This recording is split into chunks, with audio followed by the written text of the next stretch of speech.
প্রিয় দর্শক, আপনারা জানেন গতকাল সন্ধ্যায় ত্রয়োদশ জাতীয় সংসদ নির্বাচনের যে প্রার্থী ঘোষণা করা হয়েছে বিএনপির পক্ষ থেকে। মেহেরপুর জেলা বিএনপির সাবেক সাধারণ সম্পাদক এবং সাবেক এমপি মেহেরপুর 2 আসনের জন্য আমজাদ হোসেনকে এই মনোনয়নের নাম ঘোষণা করা হয়েছে। তারপর থেকে মূলত মেহেরপুর জেলা বিএনপির সভাপতি জাভেদ মাসুদ মিল্টন সমর্থকরা মাঠে নেমে এসে গতকাল রাত থেকে তারা ব্যাপক বিক্ষোভ এবং প্রতিবাদ সমাবেশ করেছিল। গত রাত্রে তারা রাস্তা অবরোধ করেছিল। আজ সকাল 10টার সময় শুরু হয়েছে। জাভেদ মাসুদ মিল্টনের লোকজন সকাল থেকে জড়ো হতে থাকে তাদের দলীয় কার্যালয়ের সামনে, এবং দলীয় কার্যালয়ের পরে আস্তে আস্তে দুই গ্রুপের মধ্যে উত্তেজনা তীব্রতর হয়।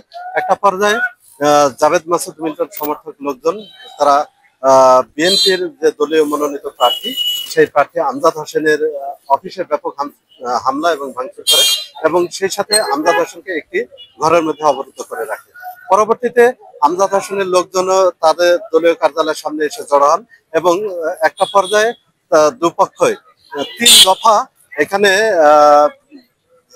সংঘর্ষ ধাওয়া পাল্টা ধাওয়া চলে। একটা পর্যায়ে উভয় পক্ষের প্রায় 18টি মোটরসাইকেল ভাঙচুর করা হয় এবং কয়েকটি দোকানপাটও ভাঙচুর করা হয়েছে বলে অভিযোগ উঠেছে।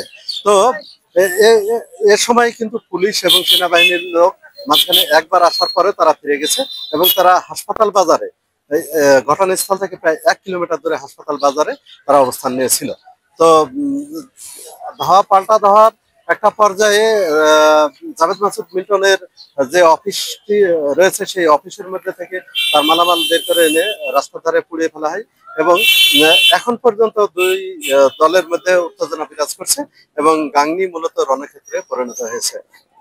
আমরা যতটুকু জানতে পেরেছি যে উভয় দলের প্রায় 10 থেকে 15 জন নেতাকর্মী আহত হয়েছে।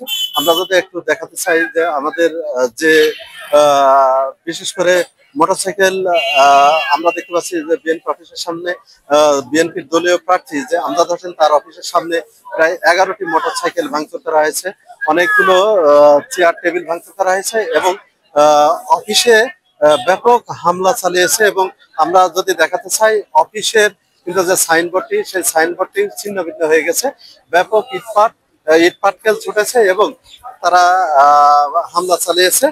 তো পরবর্তীতে এই ঘটনাটি ছড়িয়ে পড়লে গ্রাম থেকে প্রচুর লোকজন আসে এবং এসে তারা জাভেদ মাসুদ মিল্টনের অফিসে ভাঙচুর হামলা করে।